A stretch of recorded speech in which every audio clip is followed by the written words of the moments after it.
Mémoire de deux jeunes mariés. Balzac.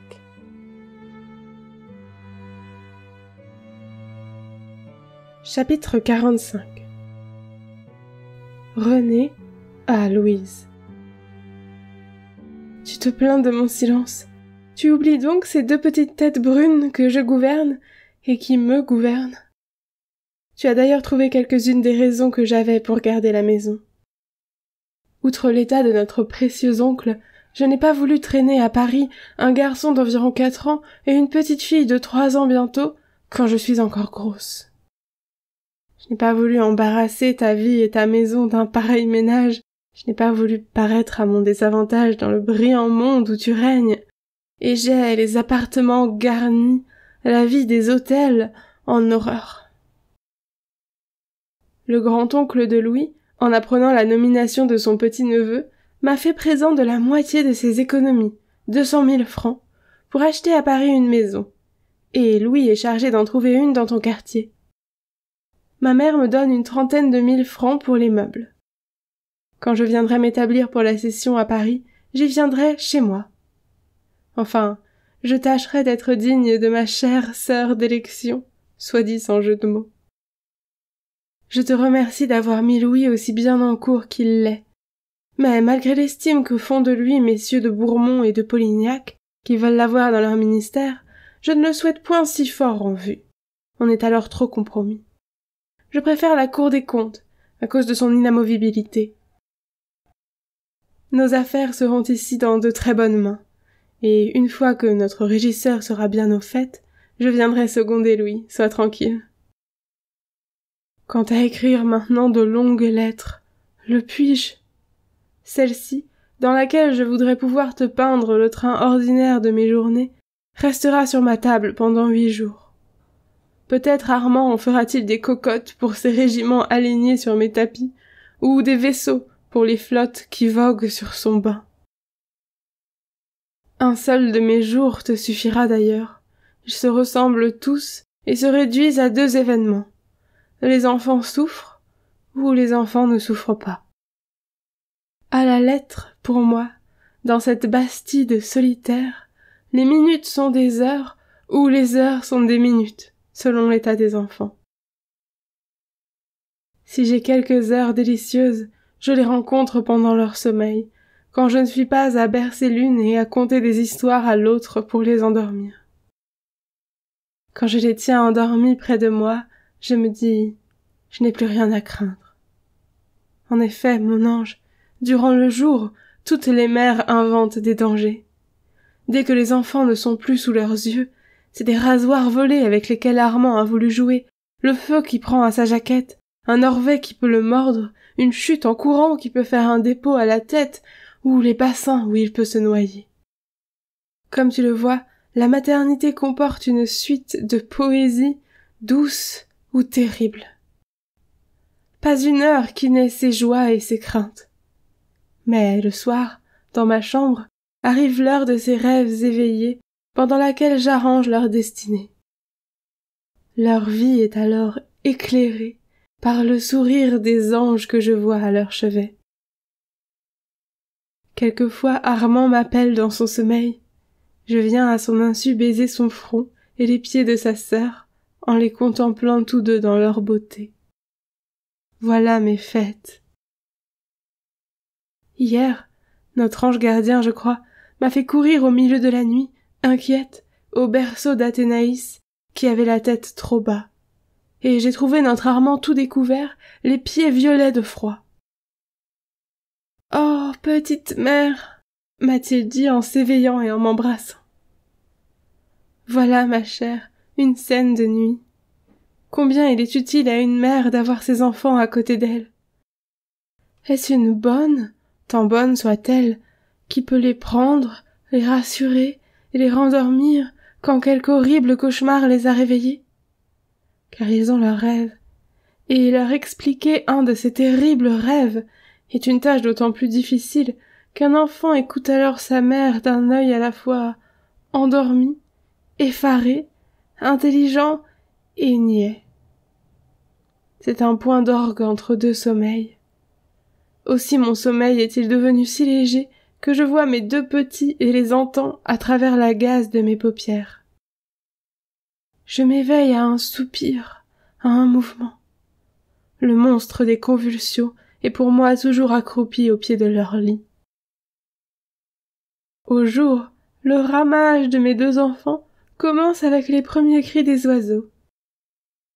À travers les voiles du dernier sommeil, leur baragouinage ressemble au gazouillement du matin, aux disputes des hirondelles, petits cris joyeux ou plaintifs que j'entends moins par les oreilles que par le cœur.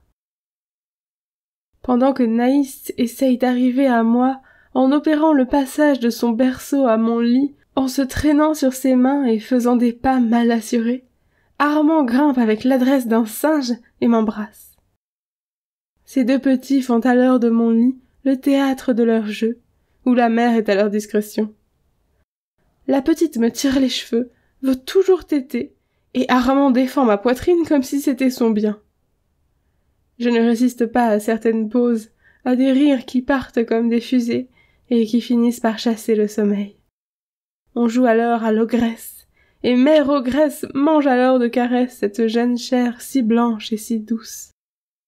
Elle baise à outrance ses yeux si coquets dans leur malice, ses épaules de rose, et l'on excite de petites jalousies qui sont charmantes. Il y a des jours où j'essaye de mettre mes bas à 8 heures, et où je n'en ai pas encore mis un à 9 heures. Enfin, ma chère, on se lève. Les toilettes commencent. Je passe mon peignoir. On retrousse ses manches, on prend devant soi le tablier ciré. Je baigne et nettoie alors mes 2 petites fleurs, assistée de Mary. Moi seule je suis juge du degré de chaleur ou de tiédeur de l'eau, car la température des eaux est pour la moitié dans les cris, dans les pleurs des enfants. Alors s'élèvent les flottes de papier, les petits canards de verre. Il faut amuser les enfants pour pouvoir bien les nettoyer. Si tu savais tout ce qu'il faut inventer de plaisir à ces rois absolus, pour pouvoir passer de douces éponges dans les moindres coins, tu serais effrayé de l'adresse et de l'esprit qu'exige le métier de mère accompli glorieusement. On supplie, on gronde, on promet. On devient d'une charlatanerie d'autant plus supérieure qu'elle doit être admirablement cachée. On ne saurait que devenir si à la finesse de l'enfant, Dieu n'avait opposé la finesse de la mère. Un enfant est un grand politique, dont on se rend maître comme du grand politique, par ses passions. Heureusement ces anges rient de tout. Une brosse qui tombe, une brique de savon qui glisse, voilà des éclats de joie. Enfin, si les triomphes sont chèrement achetés, il y a du moins des triomphes. Mais Dieu seul, car le Père lui-même ne sait rien de cela, Dieu, toi ou les anges, vous seuls donc pourriez comprendre les regards que j'échange avec Mary, quand, après avoir fini d'habiller nos 2 petites créatures, nous les voyons, propres, au milieu des savons, des éponges, des peignes, des cuvettes, des papiers brouillards, des flanelles, des 1000 détails d'une véritable nurserie. Je suis devenue anglaise en ce point. Je conviens que les femmes de ce pays ont le génie de la nourriture. Quoiqu'elles ne considèrent l'enfant qu'au point de vue du bien-être matériel et physique, elles ont raison dans leur perfectionnement. Aussi mes enfants auront-ils toujours les pieds dans la flanelle et les jambes nues. Ils ne seront ni serrés ni comprimés. Mais aussi jamais ne seront-ils seuls. L'asservissement de l'enfant français dans ses bandelettes et la liberté de la nourrice, voilà le grand mot. Une vraie mère n'est pas libre. Voilà pourquoi je ne t'écris pas, ayant sur les bras l'administration du domaine et 2 enfants à élever. La science de la mère comporte des mérites silencieux, ignorés de tous, sans parade. Une vertu en détail, un dévouement de toutes les heures. Il faut surveiller les soupes qui se font devant le feu. Me crois-tu femme à me dérober à un soin? Dans le moindre soin, il y a de l'affection à récolter. Oh, C'est si joli le sourire d'un enfant qui trouve son petit repas excellent. Armand a des hochements de tête qui valent toute une vie d'amour. Comment laisser à une autre femme le droit, le soin, le plaisir de souffler sur une cuillerée de soupe que Naïs trouvera trop chaude, elle que j'ai sevrée il y a 7 mois et qui se souvient toujours du sein. Quand une bonne a brûlé la langue et les lèvres d'un enfant avec quelque chose de chaud, elle dit à la mère qui accourt que c'est la faim qui le fait crier. Mais comment une mère dort-elle en paix avec l'idée que des haleines impures peuvent passer sur les cuillerées avalées par son enfant, elle à qui la nature n'a pas permis d'avoir un intermédiaire entre son sein et les lèvres de son nourrisson. Découper la côtelette de Naïs qui fait ses dernières dents et mélanger cette viande cuite à point avec des pommes de terre est une œuvre de patience. Et vraiment, il n'y a qu'une mère qui puisse savoir dans certains cas faire manger en entier le repas à un enfant qui s'impatiente. Ni domestiques nombreux, ni bonnes anglaises ne peuvent donc dispenser une mère de donner en personne, sur le champ de bataille, où la douceur doit lutter contre les petits chagrins de l'enfance, contre ses douleurs.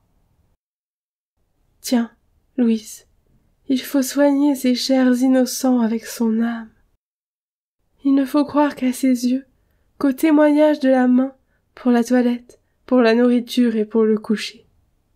En principe, le cri d'un enfant est une raison absolue, qui donne tort à sa mère ou à sa bonne, quand le cri n'a pas pour cause une souffrance voulue par la nature. Depuis que j'en ai 2, et bientôt 3 à soigner, je n'ai rien dans l'âme que mes enfants. Et toi-même, que j'aime tant, tu n'es qu'à l'état de souvenir.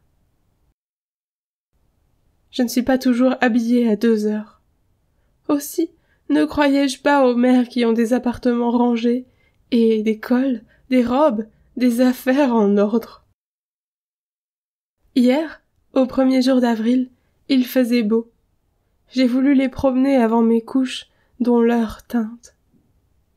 Eh bien, pour une mère, c'est tout un poème qu'une sortie, et l'on se le promet la veille pour le lendemain. Armand devait mettre pour la première fois une jaquette de velours noir, une nouvelle collerette que j'avais brodée, une toque écossaise aux couleurs des Stuarts et à plumes de coq. Naïs allait être en blanc et rose, avec les délicieux bonnets des baby, car elle est encore un baby. Elle va perdre ce joli nom quand viendra le petit qui me donne des coups de pied, et que j'appelle mon mendiant, car il sera le cadet. J'ai vu déjà mon enfant en rêve, et je sais que j'aurai un garçon. Bonnet, collerette, jaquette, les petits bas, les souliers mignons, les bandelettes roses pour les jambes, la robe en mousseline brodée à dessin en soie, tout était sur mon lit. Quand ces 2 oiseaux si gais et qui s'entendent si bien ont eu leur chevelure brune bouclée chez l'un, doucement amenée sur le front et bordant le bonnet blanc et rose chez l'autre, quand les souliers ont été agrafés, quand ces petits mollets nus, ces pieds si bien chaussés ont trotté dans la nurserie, quand ces 2 faces clean, comme dit Mary en français limpide, quand ces yeux pétillants ont dit « Allons !» je palpitais. Oh, voir des enfants parés par nos mains, voir cette peau si fraîche, où brillent les veines bleues quand on les a baignés, étuvés, épongés soi-même, rehaussés par les vives couleurs du velours ou de la soie. Mais c'est mieux qu'un poème. Avec quelle passion, satisfaite à peine, on les rappelle pour rebaiser ces coups qu'une simple collerette rend plus jolis que celui de la plus belle femme. Ces tableaux, devant lesquels les plus stupides lithographies coloriées arrêtent toutes les mères, moi je les fais tous les jours. Une fois sorti, jouissant de mes travaux, admirant ce petit Armand qui avait l'air du fils d'un prince, et qui faisait marcher le baby le long de ce petit chemin que tu connais, une voiture est venue. J'ai voulu les ranger. Les 2 enfants ont roulé dans une flaque de boue, et voilà mes chefs-d'œuvre perdus. Il a fallu les rentrer et les habiller autrement. J'ai pris ma petite dans mes bras, sans voir que je perdais ma robe. Mary s'est emparée d'Armand, et nous voilà rentrés. Quand un baby crie et qu'un enfant se mouille, tout est dit. Une mère ne pense plus à elle. Elle est absorbée. Le dîner arrive. Je n'ai la plupart du temps rien fait. Et comment puis-je suffire à les servir tous deux, à mettre les serviettes, à relever les manches et à les faire manger? C'est un problème que je résous 2 fois par jour. Au milieu de ces soins perpétuels, de ces fêtes ou de ces désastres, il n'y a d'oublié que moi dans la maison. Il m'arrive souvent de rester en papillote quand les enfants ont été méchants. Ma toilette dépend de leur humeur.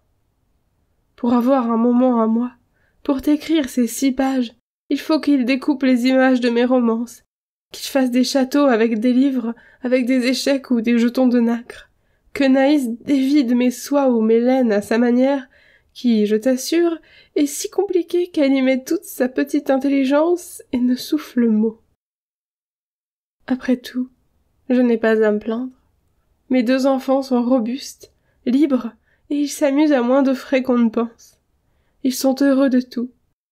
Il leur faut plutôt une liberté surveillée que des joujoux. Quelques cailloux roses, jaunes, violets ou noirs, de petits coquillages, les merveilles du sable font leur bonheur. Posséder beaucoup de petites choses, voilà leur richesse. J'examine Armand. Il parle aux fleurs, aux mouches, aux poules, il les imite. Il s'entend avec les insectes qui le remplissent d'admiration. Tout ce qui est petit les intéresse. Armand commence à demander le « pourquoi ?» de toutes choses. Il est venu voir ce que je disais à sa marraine. Il te prend d'ailleurs pour une fée, et vois comment les enfants ont toujours raison. Hélas, mon ange, je ne voulais pas t'attrister en te racontant ces félicités. Voici pour te peindre ton filleul. L'autre jour, un pauvre nous suit, car les pauvres savent qu'aucune mère accompagnée de son enfant ne leur refuse jamais une aumône. Armand ne sait pas encore qu'on peut manquer de pain. Il ignore ce qu'est l'argent. Mais comme il venait de désirer une trompette que je lui avais achetée, il l'attend d'un air royal au vieillard en lui disant « Tiens, prends !»« Me permettez-vous de la garder ?» me dit le pauvre. « Quoi sur la terre mettre en balance avec les joies d'un pareil moment ?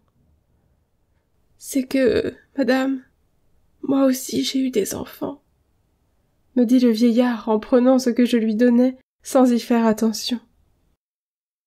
Quand je songe qu'il me faudra mettre dans un collège un enfant comme Armand, que je n'ai plus que 3 ans et demi à le garder, il me prend des frissons.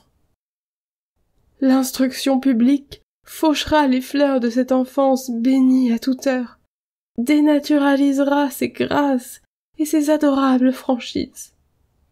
On coupera cette chevelure frisée que j'ai tant soignée, nettoyée et baisée. Que fera-t-on de cette âme d'Armand? Et toi, que deviens-tu? Tu ne m'as rien dit de ta vie. Aimes-tu toujours Felipe? Car je ne suis pas inquiète du sarrasin. Adieu. Naïs vient de tomber, et si je voulais continuer, cette lettre ferait un volume.